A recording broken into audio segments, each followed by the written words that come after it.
Je vais vous poser une question. Si vous répondez bien, je vous laisse. Vous pouvez répéter la question? C'est l'étrange question. Je suis. Les séries en question. Connaîtra-t-on un jour Hélène et Nicolas à la maison de retraite? Squattant depuis plus de 30 ans nos écrans de télévision, la saga Hélène et les garçons, née en 1992, n'a eu de cesse par la suite de faire des petits. Ainsi, en 1995, naissait le miracle de l'amour, avant que n'arrivent les vacances de l'amour en 1996, et enfin, le petit dernier, les mystères de l'amour, nés eux en 2011. Toujours emmenés par Hélène, Nicolas, Lali, Béné et notre cri-cri d'amour national, la joyeuse bande s'est tout de même embellie dans cette dernière version de quelques nouveaux noms, à l'instar d'Elsa et Snow, la fameuse Fanny Grayson. Côté scénario, pas de gros changements à noter. Ainsi, on retrouve la même recette habituelle faite de nombreuses histoires d'amour au ton très léger, voire un brin désuet, associé à un nombre conséquent d'enlèvements, de menaces en tout genre ou encore de bagarres improbables.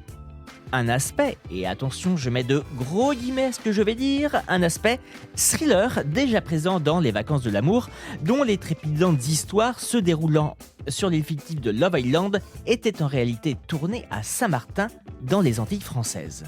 Pour Les Mystères de l'amour, changement de décor, puisque la fiction était censée se dérouler à Paris.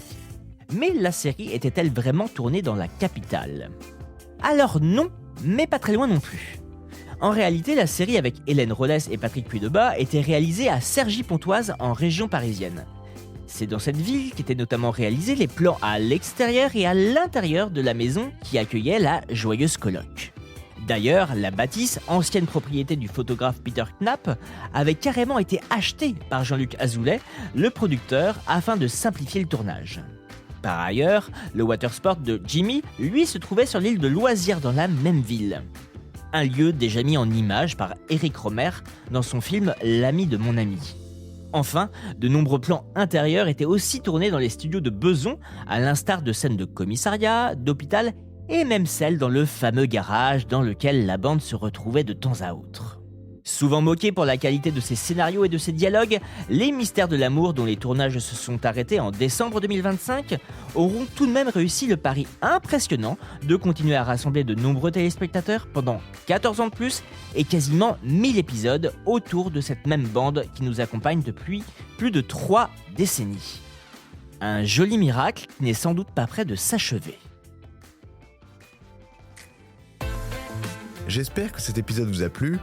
Si c'est le cas, abonnez-vous sur votre plateforme d'écoute préférée pour retrouver de nouveaux épisodes chaque semaine. Et si vous en voulez plus, découvrez aussi la télé en question et le ciné en question sur les plateformes d'écoute et téléloisirs.fr.